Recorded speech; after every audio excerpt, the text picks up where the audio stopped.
Hello, and welcome back to the Sports Babble. Just a little midweek update on what's been going on in the world of sport. The Premier League starts back on Friday night with Arsenal v Leicester, and me being a Liverpool fan, I'm looking forward to the league starting again. I've missed it. I would wish the transfer window would end as the Premier League starts, but we'll get into that in a second. But yes, the Premier League starts. There have been some obviously big signings this year. Teams have signed a few things. I'm just going to fire out who I think will be my top six this season, and I'll give a few reasons as to why. I'm going to go with it first. I'm going to say I think Man City will win the league. I think Manchester United will come second, despite this is Wednesday night. Despite the performance against Real Madrid has got a lot of people laughing or whatever, and you see people online and journalists and other things and fans saying how woeful they were, but you can't compare Manchester United at the minute to Real Madrid. That's the level Manchester United, Liverpool, Chelsea, City, Spurs, Arsenal should always strive for, but they're not at that level yet, and I think that'll be a bit unfair. Anyway, I think my own team, I'm going to put Liverpool third, I'm going to put Spurs fourth, Chelsea fifth, and Arsenal sixth. I'll start off with Arsenal. I think just with having the Europa League this season and playing on Thursday night, they'll not be used to it, and it does wear your team out. I love the Europa League. I think it's a brilliant competition. If Liverpool don't go past Hoffenheim and go into it, it'll be disappointing, but if they go on and win it, I'll be absolutely delighted. I really do like it as a competition. I just think that'll be too much for Arsenal this year to get back, and I think they're going to find that once you come out of the top four, it is deadly to try and get back into, unless you can go out and spend tons and tons of money, the likes of Man City were able to do. And Arsenal just don't seem to have done that this year, and I don't think they've brought enough in. Oh, there goes that thing again. Why do you keep asking me to restart? Yes, I don't think Arsenal have spent enough or have brought enough in to maintain a push for the top four. I could be proved wrong. Certainly, they brought Alexander Lacazette in, someone I wanted Liverpool to sign. I think he's a very, very, very good goal scorer. So you never know. But at the minute, I'm going for Arsenal at sixth. Controversially, certainly with a friend of mine who's a Chelsea fan, I've gone for Chelsea at fifth. The reason why, with Chelsea, all doesn't seem right at Chelsea at the minute. You're sort of seeing things. I don't think Conte wanted Maddix to leave. He didn't seem too impressed. I don't think they've let a lot of players as well go out on loan. They've let I think they've let Shalaba, Loftus-Cheek is maybe even gone permanently, but there's a buyback clause. The fella they've left to go to Swansea just gone out of my head. Should have wrote that down. It'll come back to me. Tammy Abrahams. They've let him go to Swansea, sorry, and they've let a couple of those go. They've let Zuma go to Stoke. They've really let themselves short, and their squad is tiny. It's probably the smallest in the top six. And they brought in Murata, they brought in Bakayoko, and they brought in Rudiger. Now Bakayoko looks like a very good player and could come good in the midfield, but you would be comfortable enough if you maybe kept Matic, and you'd have cover. Murata and Batshuayi are going to be your two strikers this year. Batshuayi certainly has a lot of talent and looks like he could be a decent player. We know what Murata can do, but Murata's only scored 40, I think it is, senior goals. Diego Costa has completely gone off the rails, and I don't think he's even back in England yet. So they're going to lose, and they're going to sell him. So they're going to lose him. So that leaves them short up front. Like, what happens if Murata doesn't kick on? They could be in big trouble. And then at the back, they brought in Rudiger, and obviously John Terry's gone. He's gone on to Aston Villa, so there's no cover there. And as I said, Zuma's gone. So what they've let themselves out really, really, really. That's it. Really too much there. Too much to do, I think, and I think Chelsea might struggle this year. And I just don't think Conte's happy. Something's going on. He's obviously not got the players that he wanted. Like he wanted Sandro. Alexandro, isn't it, from Juventus, was told no, couldn't get him. They wanted Bonucci. He didn't want to leave, obviously, or he wasn't there wasn't enough for him to leave, and he went to Milan. So I think Chelsea will struggle, and they'll come fifth. This is all going to be tight from second on, to sixth. I think it'll be tight, and this could change. Spurs, I think, will come fourth. Spurs haven't bought anyone, and have sold Kyle Walker, and now Trippier's been injured. I don't know how long Trippier's going to be out. I think he's going to miss the first game of the season, which is against. Here's Spurs playing first game of the season. Spurs are playing. Oh, hang on, it's on the Sunday, but they've let themselves short as well. You have to commend them. They haven't spent money or brought anyone in. They're playing Newcastle away, and haven't brought anyone in. Fair enough, if that's what they want to do. I don't personally think that's what they want to do. I think Spurs will want to try and bring someone in, and then have a couple of big. They'll try and make a couple of big moves in the next few weeks. This sort of happened to them last year. They tried to get some of their targets, and they couldn't get them in. They ended up really only getting Wanyama, and was it Janssen that they brought in? But I don't think Janssen was one of their top targets. So you don't know what's going on with Spurs just for signings, and whether they're struggling just to bring it in. Plus, you hear this Wembley factor. They beat Juventus the other day at Wembley and were quite good. Who knows? I just think Spurs, they've done it the last 2 years, and they've gone on. They've had a title challenge and they've faltered. I just think this year they'll come fourth. But we will see what happens. On to my own club, Liverpool, I'm going to go with third. But I think that's the highest that we'll get, which is, it's August, and I'm saying that it's not great, but I just don't see us. I don't think Liverpool have done another team that has not done enough. Don't know what's going on with the signings and whether we're not getting them or not, or why we're not getting them, what's going on. The thing is as well, as a Liverpool fan, they'd be obviously the team I would pay more attention to.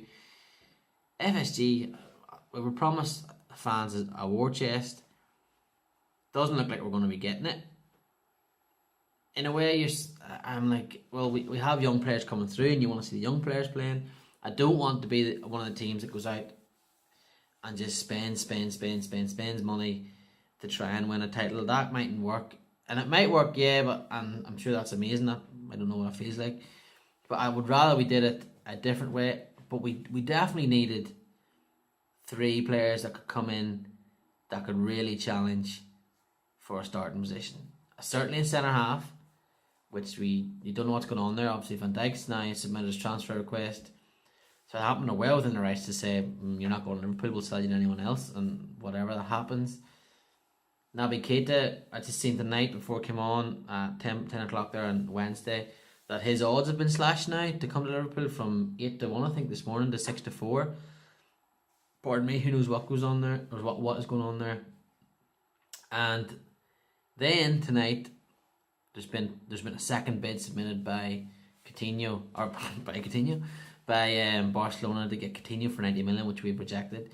This is a huge week for Liverpool, and as a Liverpool fan, this could be the week that could end up defining the Liverpool season. They could lose Coutinho, which isn't great, and I seen Graham Souness saying for that type of money you'd bite your hand off. Maybe if you were like Stoke City or Swansea City and you're getting offered 90 million for a player, yeah, because you would obviously use that for something. But Liverpool don't need that money, and they're not spending that money anyway. They haven't been spent chunks and chunks and chunks of money on transfers yet. So as a Liverpool fan, I don't know if I would want us to go cash in, because we're not going to spend it. What's the need for it? That's been rejected. You don't know what Coutinho's going to do now. He's behaved amicably so far. I think that's the way he is. I'm hoping that's the way he is. And I hope Liverpool hold on to him, because it's a massive week. If Liverpool were to lose him and not get saved Virgil van Dijk and go start the season, you would start to really worry. And I think they'll probably finish out of the top 4. If they were to lose Coutinho, I know it's a different position, but if they lose to Coutinho, one of our best players, and then not bring in a player that could be one of our best players in the centre half where we need to strengthen, I think that could be curtains. I think I'm going to finish off. United will come second. They have brought in obviously Lukaku. I think will score goals, certainly against the smaller teams, which he's proven. And I think him and Pogba will click like they have to. Pogba just has to click this year for United. And I just think with Lindelof coming in at the minute, they don't look great. I think Bailly's injured. And then Matic shoring up midfield. I think United will probably be, out of the chasing pack from Man City, I think they're probably the best equipped to maybe get closest. But I don't think they'll get that close. And I think Manchester United will come second. And Man City, for me, will win it. You just look at their team. They maybe could do with a centre half, but I think they could get away with it this year.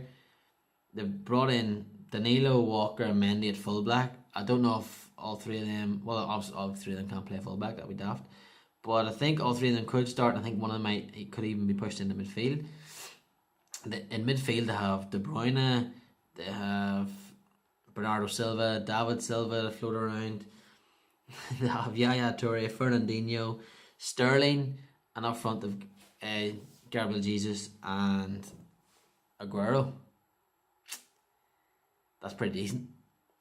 I think Man City will win the league and they'll win it not too comfortably, but they'll win it with a couple of games to spare. I think Pep will kick it on with them this year, and they think they'll probably be quite good to watch. They've looked quite good in pre-season anyway. They've looked devastating at times. So, although pre-season, you never know what's going on there. But that's my predictions for the top 6. Let me know yours. I was speaking to a few friends of mine who predicted. I think I've had it down here. 8 people have got back to me today, of the people that I've hounded with their predictions, and every single one of them has picked Man City to win the league. So interesting. We'll see what happens. I've done my relegation favourites. I've picked 3 teams that I actually wouldn't like to go down, but I think will go down. I think Brighton will go down. I don't think they'll have enough. I think they'll be good to watch, and certainly their games at their stadium will be class. But I think they'll go down. I think Burnley will go down this year. They've obviously lost Will Keane at centre half, and I think Sean Dyche. I think he might be tempted away. There might be another job come up during the season that might just tempt him away. I don't know. But I think Burnley will go down, and then I think Huddersfield will go down. But I think Huddersfield will be class to watch. Another team that'll be really good to watch. I think they'll surprise a few. They'll scalp someone or a couple, but I don't think they'll have enough to stay up, and I think they'll go down. I would love to see Crystal Palace. Apologies, Crystal Palace fans, go down because they're tortured Liverpool. And yeah, we'll see what happens. I would like to finish off just with football chat on transfers, and a little thing that, not a little thing, but an idea that I was sort of thinking. Transfers at the minute are mad. You see Neymar going to PSG for 220 million. Coutinho's being talked about now for getting sold for 120 million. Bear in mind, I'm one of his biggest fans. He's never scored 20 goals in a Premier League season. Now, yes, he hasn't played as a striker, but you're going to be spending 120 million on someone that hasn't scored 20 goals as an attacker. That's just the way it is this day. I think that's mad money. But yeah, what I think will happen, the bubble's going to burst. And what I'm an NBA fan and an NFL fan, and obviously what happens in NBA is you get people that go on free agents. And I know Arsene Wenger's talked about this before, where he sees players now staying and seeing out their contracts and then leaving at the end and going as free agents and obviously getting big sign-on fees. I think when the transfer bubble does burst, that could be a way that football might go.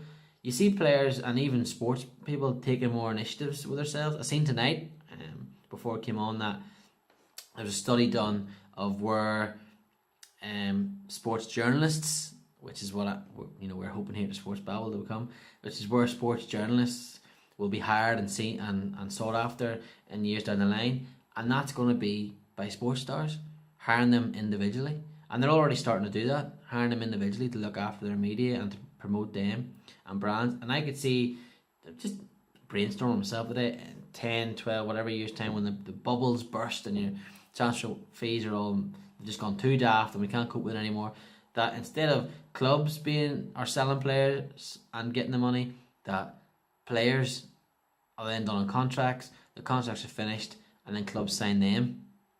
That's just something I could see happening. It also happened. You have the draft players coming through as well in the NBA, so I don't know how that would work in football. But like that's something I could see happening. That likes of JJ Redick, who left the LA Clippers in basketball, and I was watching his video the day on Disputed. You should see it. It's pretty decent. He then signs for Philadelphia 76ers for 23 million, and that's something you can see. Said Neymar leaving Barcelona and signing for, like he did, PSG, and getting paid a lot of money individually to do that. That's what I think will happen. Anyone else think that, or have any other mad ideas that they think might happen in transfers down the line, or other ideas of football? Hit me up with them, or come on the Sports Babble and we'll chat about them. This is what it's here for, just to open up to people and open up for people to get chatting. I'm going to come back in 2 seconds and I'll have a little thing I want to chat about, and I'd like you to hold on and watch it. But thanks for listening so far. So yeah, welcome back to the final part of the Sports Babble video. I need to catch your name, so if anyone has any ideas for names, holla. Yeah, so basically this little bit isn't about sport.